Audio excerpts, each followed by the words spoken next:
Al-Hujurat ayat 4 yang berbunyi Bismillahirrahmanirrahim wa fil arzi qata'u mutajawi ratu wa jannatu mi'anabi wa zar'u wa nahilu wa nahu siwanu wa khairu siwa liyusqa bima'i wahidi wa nufazilu ba'zoha ala ukul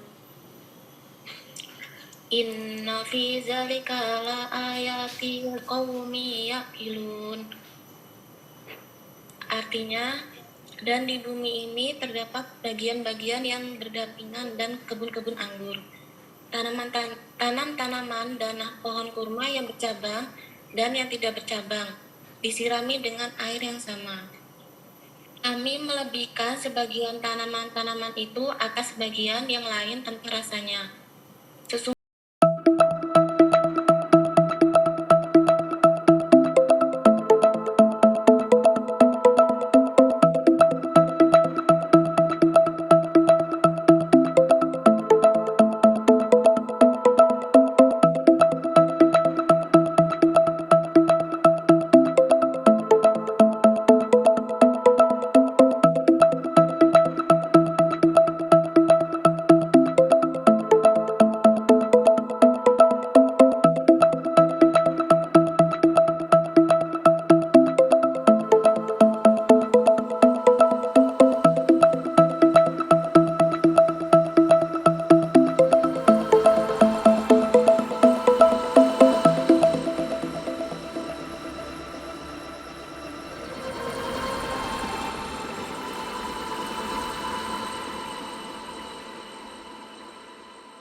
nuklease yang direkayasa secara artifisial yang membuat jeda pada titik-titik tertentu. Ada 4 keluarga nuklease yang direkayasa. Yang pertama meganuklease, yang kedua nuklease Jarisch, yang ketiga nuklease efektor seperti penggerak transkripsi atau TALEN, dan yang keempat sistem CAS9 guided RNA atau diadaptasi dari CRISPR. TALEN dan CRISPR adalah dua yang paling umum digunakan dan masing-masing memiliki kelebihannya sendiri. TALEN memiliki spesifisitas target yang lebih besar, sementara CRISPR lebih mudah dirancang dan lebih efisien. Mungkin itu saja yang bisa saya sampaikan. Saya kembalikan ke moderator. Terima kasih Gita atas penjelasannya. Selanjutnya ada jenis-jenis produk GMO. Yang pertama ada GMO pada hewan. 1 pada bidang sains dan kedokteran, Genetically Modified Animal atau GMA seperti pada hewan uji, yakni pada mencit yang dapat digunakan untuk penelitian bagaimana fungsi yang ada pada hewan. Yang kedua, pengobatan penyakit dengan cara mentransfer gen manusia ke dalam gen hewan, misalnya pada domba atau sapi. Yang ketiga, modifikasi hasil produksi hewan, contohnya pada glowfish, lembu transgenik penghasil protein susu, kelinci penghasil bispecific T-cell antibody, ayam penghasil tetrasiklin, sapi penghasil omega 3, tikus transgenik resisten terhadap infeksi bakteri. Kemudian ada contoh GMO pada tanaman. Nah, ini ada gambarnya. Yang pertama itu ada gambar jagung manis. Dan yang kedua, semangka tanpa biji. Yang ketiga ada golden rice. Yang keempat ada kedelai impor. Terus ada pepaya California sama jambu kristal. Nah, GMO ini mempunyai dampak positif dan negatif. Nah, dampak positifnya, keuntungan pangan hasil rekayasa genetika antara lain meningkatkan efisiensi dan produktivitas, nilai ekonomi produk, memperbaiki nutrisi, nilai palatabilitas, dan masa simpan produk.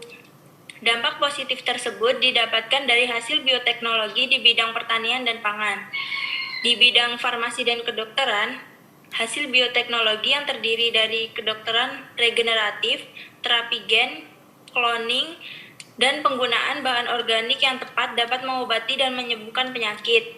Selain itu, bioteknologi di bidang industri juga membawa manfaat tersendiri. Pada bioteknologi industrial, hal ini adalah pada pembuatan biofuel dari tanaman seperti kedelai, kanola, jagung, dan gandum. Biofuel akan menghemat penggunaan bahan bakar fosil yang tidak dapat diperbaharui dan dikhawatirkan akan segera habis. Selanjutnya, dampak negatif dari GMO adalah memungkinkan terjadinya gangguan pada keseimbangan ekologi, terbentuknya resistensi terhadap antibiotik, dikhawatirkan dapat terbentuknya senyawa toksik atau racun, kemudian alergen atau terjadinya perubahan nilai gizi.